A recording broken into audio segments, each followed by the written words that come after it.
English बोलते वक्त आप भी कंफ्यूज हो जाते हैं। सिंस लगाए या फॉर, ड्यूरिंग बोले या इन, बाय और अंटिल में क्या डिफरेंस है। अगर आप भी टाइम प्रीपोजिशन में बार बार गलती करते हो तो आज की क्लास आपके इंग्लिश को नेक्स्ट लेवल पर ले जाने वाली है। बस 10 से 12 मिनट में आपका कंफ्यूजन हमेशा के लिए ख़त्म। हेलो एंजल्स, आज हम डिटेल में समझेंगे इन 8 टाइम प्रीपोजिशन को। मैं आपको इनमें से हर एक को सिंपल रूल, इजी ट्रिक और क्लियर एग्जाम्पल के साथ समझाऊंगी। तो वीडियो को एंड तक ज़रूर देखिए क्योंकि एंड में एक पावरफुल बोनस टिप्स भी मिलेंगी। तो हमारा सबसे पहला टाइम प्रीपोजिशन है सिंस। सिंस का मतलब होता है कब से। सिंस तब यूज़ होता है जब हमें शुरुआत का एग्जैक्ट टाइम बताना हो। जैसे अगर मैं आपसे पूछूं कि आप यहाँ कब से रह रहे हैं, वो कब से बीमार है या वो यहाँ कब से काम कर रहा है, तो आप कहेंगे मैं यहाँ 2015 से रह रहा हूँ। आप कोई भी स्टार्टिंग पॉइंट बता सकते हैं। वो सोमवार से बीमार है या वह शाम 5 बजे से काम कर रहा है। अब इन सेंटेंस में एग्जैक्ट टाइम बताया गया है, यानी कि शुरुआती टाइम बताया गया है।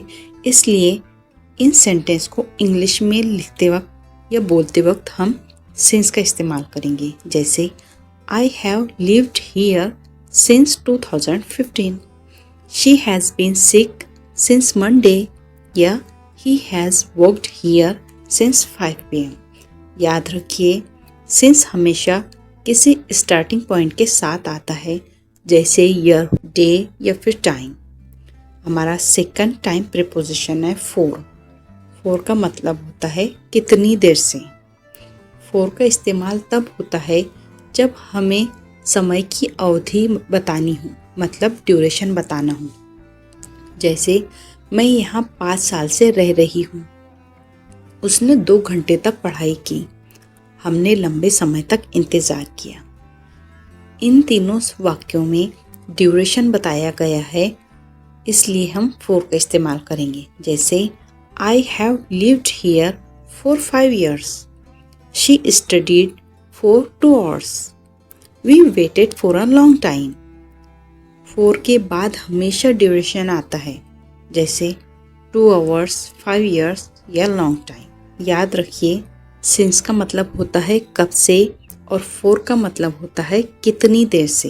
वैसे फॉर का एक और मतलब होता है के लिए, लेकिन तब जब कोई काम किसी व्यक्ति, चीज़ या उद्देश्य के लिए किया जाता है। जैसे this gift is for you, मतलब ये गिफ्ट तुम्हारे लिए है।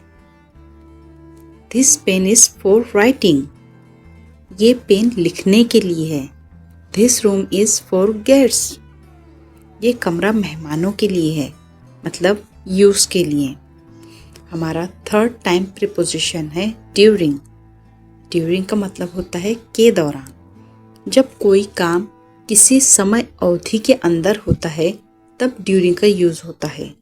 जैसे मैं उससे गर्मियों के दौरान मिली। I met him during the summer, वे फिल्म के दौरान सो गई। She slept during the movie, वे मैच के दौरान घायल हो गया। He was injured during the match.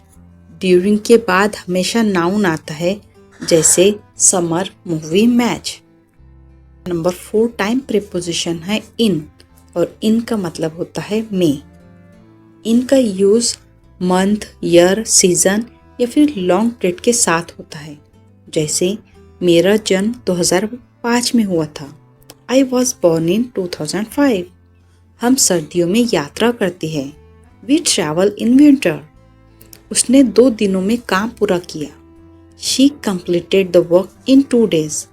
इन तीनों वाक्यों में लंबे समय को दर्शाया गया है, जैसे 2005 में, विंटर में और 2 दिन में, इसलिए हम इनका इस्तेमाल करेंगे।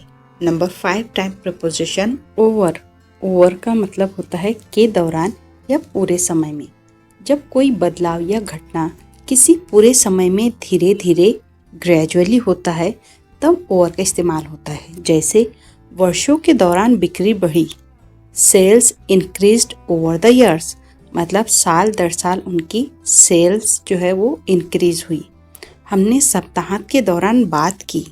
We talked over the weekend, मतलब डे बाय डे किसी टॉपिक पर बात की। नंबर 6 टाइम प्रीपोजिशन है through out.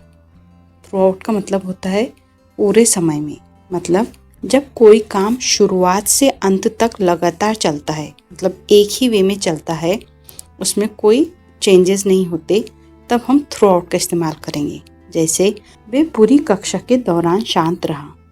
He was quiet throughout the class. पूरी रात बारिश होती रही। It rained throughout the night. मतलब रात में बिना रुके बारिश एक जैसी होती रही। Throughout का मतलब होता है बिना रुके पूरा समय। Until and till दोनों का ही मतलब तक होता है। मतलब जब कोई काम किसी विशेष समय तक चलता है तब हम till या until का इस्तेमाल करते हैं। जैसे मैंने रात 8 बजे तक इंतज़ार किया। I waited until the 8 p.m. उसने आधी रात तक पढ़ाई की। She studied till midnight. till और until में क्या फ़र्क है? until थोड़ा फॉर्मल शब्द है और लिखित इंग्लिश में ज़्यादा इस्तेमाल होता है। till इनफॉर्मल है और बोलचाल की इंग्लिश में ज़्यादा इस्तेमाल होता है, लेकिन दोनों का ही मतलब तक होता है। एक टाइम प्रीपोजिशन है बाय। बाय के मीनिंग भी होती है तक, लेकिन अंतिम समय तक। ये डेडलाइन को दर्शाता है, मतलब उस टाइम से पहले पहले या उस टाइम तक आपको कोई भी काम कंप्लीट करना होता है। जैसे फॉर्म सोमवार तक जमा करें। Submit the form by Monday. एक तो मंडे या फिर मंडे से पहले पहले आपको वो फॉर्म सबमिट कर देना है। ये काम शाम 5 बजे तक पूरा करें। Finish this work by 5 p.m. यानी कि आपको शाम के 5 बजे से पहले पहले काम कंप्लीट करना है, तो बाय हमेशा डेडलाइन को दर्शाने के लिए इस्तेमाल होता है। अब चलिए देखते हैं कुछ कॉमन मिस्टेक्स। जैसे I am living here since 5 years। I have been living here for 5 years। यहाँ पर ड्यूरेशन बताया गया है, इसलिए हम 4 का इस्तेमाल करेंगे कि कितने साल से रह रहे हैं। I will finish this until 5 p.m. I will finish this by 5 p.m. यहाँ पर डेडलाइन को दर्शाया गया है कि 5 बजे तक आपको काम कर लेना है, इसलिए हम बाय का इस्तेमाल करेंगे। During 2020, I was at home. In 2020, I was at home. यहाँ पर लॉन्ग टाइम को दर्शाया गया है, इसलिए हम इन का इस्तेमाल करेंगे। Since 2 hours, for 2 hours। Since और for ज़्यादातर प्रेजेंट परफेक्ट टेंस के साथ इस्तेमाल होते हैं। जैसे मैं यहाँ 3 साल से काम कर रहा हूँ। I have worked here for 3 years। वह बचपन से उसे जानती है। She has known him since childhood। अगर आप ये कॉम्बिनेशन सुनना सीख लेते हैं तो आपकी इंग्लिश फ्लुएंट और नेचुरल लगेगी। एंजल्स, इंग्लिश डिफ़िकल्ट नहीं है, बस रूल्स क्लियर होने चाहिए। आज आपने 8 पावरफुल टाइम प्रीपोजिशन मास्टर कर ली है। अब चैलेंज ये है, नीचे कमेंट में 5 सेंटेंस बनाकर लिखो using since, for, by, till and until. तो प्रैक्टिस ही आपको फ्लुएंट बनाएगी। अगर वीडियो हेल्पफुल लगी हो तो लाइक करें, शेयर करें और चैनल को सब्सक्राइब ज़रूर कर लें। चलिए मिलते हैं नेक्स्ट पावरफुल इंग्लिश क्लास में। Keep learning, keep shining. Thank you.